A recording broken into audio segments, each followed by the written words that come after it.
તો પંચમહાલથી પણ એક સમાચાર સામે આવી રહ્યા છે, આપને જણાવી દઈએ સૌથી મોટા સમાચાર સ્થાનિક સ્વરાજ્ય ચૂંટણીને લઈને સુરતમાં મતદાન કેન્દ્ર પર વહેલી સવારથી જ લાંબી લાઈનો લાગી હતી. કતારગામ શાળા નંબર 107 પર ભારે મતદારો વચ્ચે અત્યારે જાહેરનામા યુવાનોથી વરિષ્ઠ નાગરિકો સુધી જ્યારે ભીડ વધતા લોકશાહી પ્રત્યે જાગૃતિનો માહોલ આપને જણાવી દઈએ કે સુરતમાં મતદાન કેન્દ્રો પર વહેલી સવારથી લાંબી લાઈનો જોવા મળી હતી. મતદારો પોતાના મત માટે પહોંચી રહ્યા હતા. મત આપવા માટે કતારગામ મતદાન માટે પહોંચ્યા હતા. જાહેરનામાના ભંગની ફરિયાદ નોંધાઈ છે. યુવાનોથી વરિષ્ઠ નાગરિકો સુધી ઉત્સાહભેર મતદાન પણ યોજાયું છે. ભીડ વધતા લોકશાહી પ્રત્યે જાગૃતિનો માહોલ સામે આવ્યો છે. તો હાલ સ્થાનિક સ્વરાજ્યની ચૂંટણીને લઈને સુરતમાં મતદાન કેન્દ્રો પર વહેલી સવારથી લાંબી લાઈનો લાગી હતી જોવા મળી છે. કતારગામ શાળા નંબર 107 પર ભારે મતદારોનો ઘસારો જોવા મળ્યો છે. તો સૌથી મહત્વપૂર્ણ બાબત છે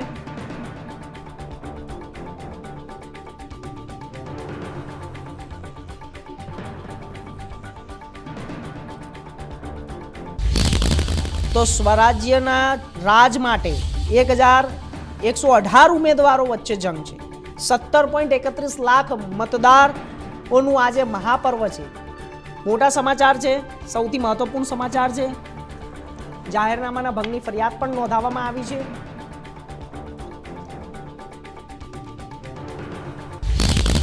તો આ એક મહાપર્વની વાત છે.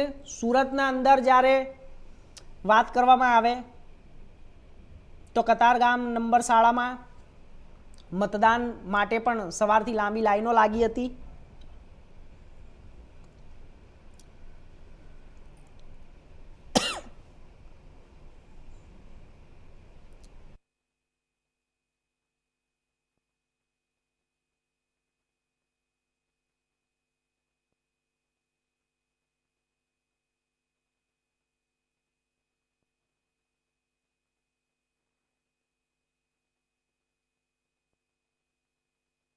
કતારગામ શાળા નંબર 107 પર ભારે મતદારોનો ઘસારો હતો અને યુવાનોથી વરિષ્ઠ નાગરિકો સુધી ઉત્સાહભેર મતદાન યોજાયું છે.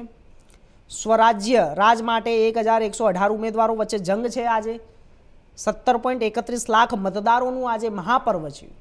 તો આ એક વિશેષ જ્યારે ચૂંટણી માનવામાં આવી રહી છે, કારણ કે જો આપને જણાવી દઈએ દર્શક મિત્રો કે ચૂંટણીઓ આવતી હોય તો જનતા પોતાના નેતાઓને જ્યારે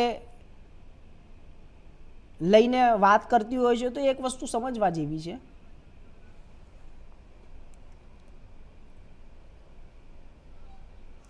તો સૌથી વધુ મહત્વપૂર્ણ બાબત એ છે કે જ્યારે કતારગામની અંદર પણ અત્યારે 107 જે સ્કૂલ છે તેની ઉપર અત્યારે હાલ મતદાન છે અને સુરતમાં મતદાન કેન્દ્રો પર પણ અત્યારે હાલ ભારે ભીડ જોવા મળી હતી.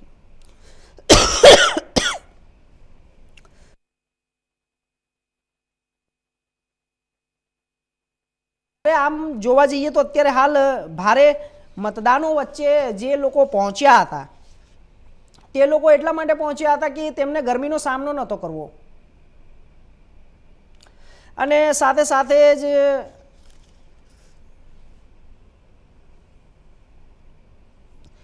માનવામાં આવી રહ્યું છે કે અત્યારે હાલ સૌથી વધુ મતદાન બપોર પછી થાય તેવી વાત કરવામાં આવી રહી છે. તો અત્યારે હાલ સૌથી વધુ મહત્વપૂર્ણ બાબત છે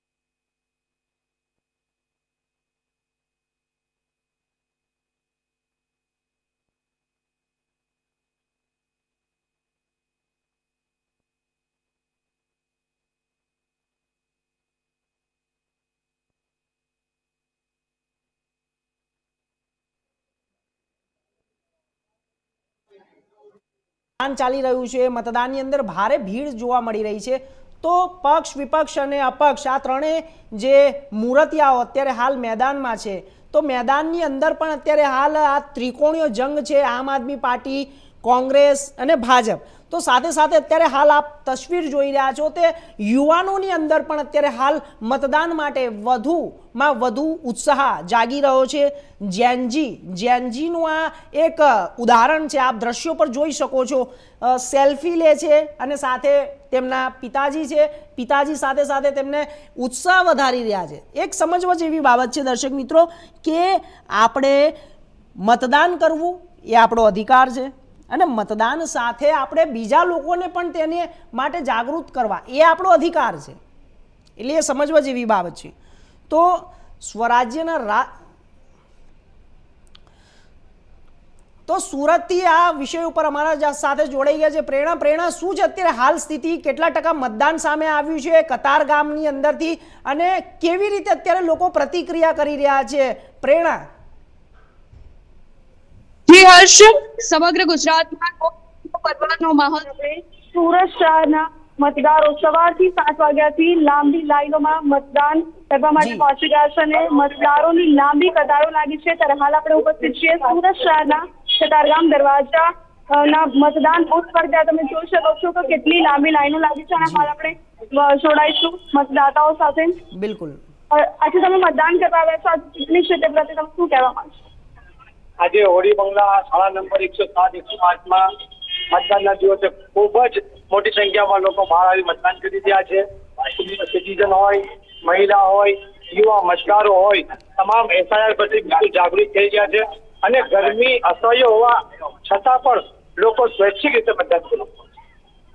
જી, તમારા હિસાબે એક ઉમેદવાર કેવો હોવો છે? તમારે આવનારા ઉમેદવારથી શું અપેક્ષા?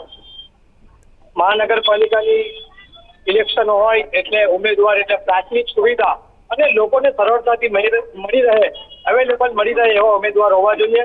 લોકોની પ્રાથમિક સુવિધાના પ્રશ્નો હોય, આધાર કાર્ડ છે, રોડ રસ્તા છે, ગટરની પ્રશ્ન છે, જેવા અન્ય પ્રશ્નો હોય એવા પ્રશ્નોમાં એ વિસ્તારમાં પોતાના વોર્ડમાં કામ કરતો કરી મળે એવો ઉમેદવાર.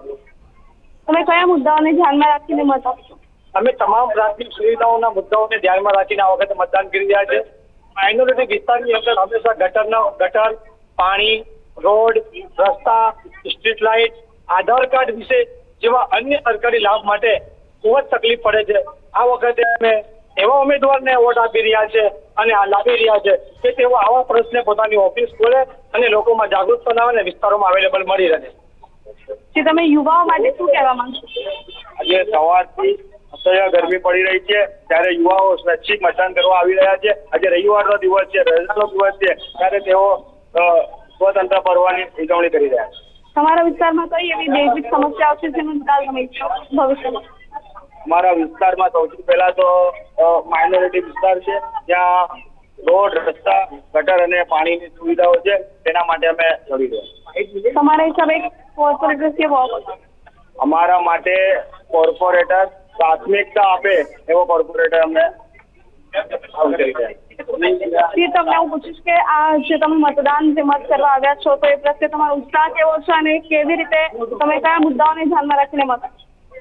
ઉત્સાહ તો અમારામાં દર વખત કરતા વધારે છે, કેમ કે આ વખતે અમે ઈચ્છી રહ્યા છીએ કે અમને એવા કોર્પોરેટર જોઈએ જે લોકોની વચ્ચે જઈને લોકોની સાથે રહીને લોકોના કામ કરે અને અમને અડધી રાત્રે જરૂર પડે એટલે લોકો માટે ઉભા રહે એવા કોર્પોરેટરની અમે હવે અપેક્ષા કરી છે.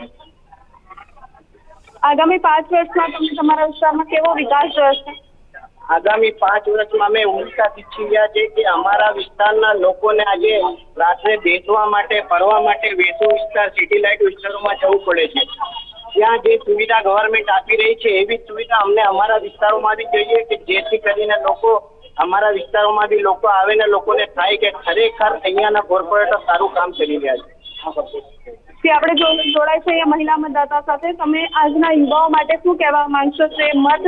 જે મત આપવા આવી રહ્યા છે તેમની ગણતરી જરાક ઓછી છે સિનિયર સિટીઝન્સ કરતા, તો એના પ્રત્યે તમે શું કહેવા? આજના યુવા પેઢીને પણ નથી આપતા, એ લોકોને જોડાવવું જોઈએ. તમે કયા મહત્વના મુદ્દાઓને ધ્યાનમાં રાખીને મત આપવા? અમારો મુદ્દાને ધ્યાનમાં રાખીને તમારા મતે કોર્પોરેટર કેવો હોવો જોઈએ અને વિકાસના કાર્યોમાં તમને હજુ શું અપેક્ષાઓ છે? જે લોકોને જરૂરિયાત છે તે પ્રકારની બધી સુવિધા એ લોકોને આપવી જોઈએ અને જે વોટિંગ માટેની જે સગવડતા છે એ વ્યવસ્થિત નથી. સિનિયર સિટીઝન માટે એક ગ્રુપ હોવી જોઈએ કે જે લોકો સિનિયર સિટીઝનોને પ્રોબ્લેમ ના થાય. અંદર એટલી બધી ભીડ છે તો જ્યારે વોટ લેવાનું હોય ત્યારે પ્રેરણા તમારે ધ્યાન રાખવું જોઈએ. જી પ્રેરણા તમે એમને પૂછો, મતદારોને પૂછો કે મહિલાની સુરક્ષા માટે થઈને અત્યારે તમે કોને જોઈ રહ્યા છો, કઈ પાર્ટીને જોઈ રહ્યા છો, કયા પક્ષને જોઈ રહ્યા છો? તમે જોઈ શકો છો કે અહીંયા ખૂબ જ જી. ભીડનો માહોલ છે. મતદાન કરવા માટે ઘણા લોકો આવી ચૂક્યા છે. ત્યારે હાલ આપણે જોઈએ કે અહીંયા હજુ એક સિનિયર સિટીઝન મહિલા છે જે વૃદ્ધ દાદી છે જે વોટ કરવા માટે આવે છે. આપણે તેમને પૂછીશું કે એમનાથી ચલાતું પણ નથી છતાં તે એક મતનો અધિકાર માનીને મત આપવા આવ્યા છે જે ખૂબ જ મહત્વનું ગણાય છે. આપણે તેમની સાથે સીધા જ વાત કરીશું. કેવો ઉત્સાહ છે? कैसा लगा तुम्हारे को, तुमने मत दिए तो अच्छा लगा ना? अच्छा लगा, बहुत अच्छा लगा. ચાલો કરીએ. તમે આજે કયા મુદ્દાઓને ધ્યાનમાં રાખીને મત આપવા? સારી સરકાર આવે ને વિકાસનું કામ થાય. લોકો જે કામથી પરેશાન છે કેમ કે તમે જોઈ રહ્યા છો કે સખત ગરમી છે, એ બધું સમય કાઢીને લોકો આવેલા છે. હવે સહી સરકાર બને ને સારું કામ થાય એટલા માટે બધા જાગૃત થઈને આવેલા છે ને અમે બી આવેલા. તમારી આગામી 5 વર્ષ માટે શું અપેક્ષાઓ છે? તમારા વિસ્તારમાં કેવો વિકાસ? બસ સારી અપેક્ષા તો એ છે કે સારો વિકાસ થાય, શિક્ષણ થાય, છોકરાઓને ભણવાનું મળે, ભણવામાં જે વસ્તુઓ છોકરાઓને જોઈએ છે એ બધી સારી શાળા મળે, શાળામાં જેટલી સુવિધાઓ છે એ બધું મળે.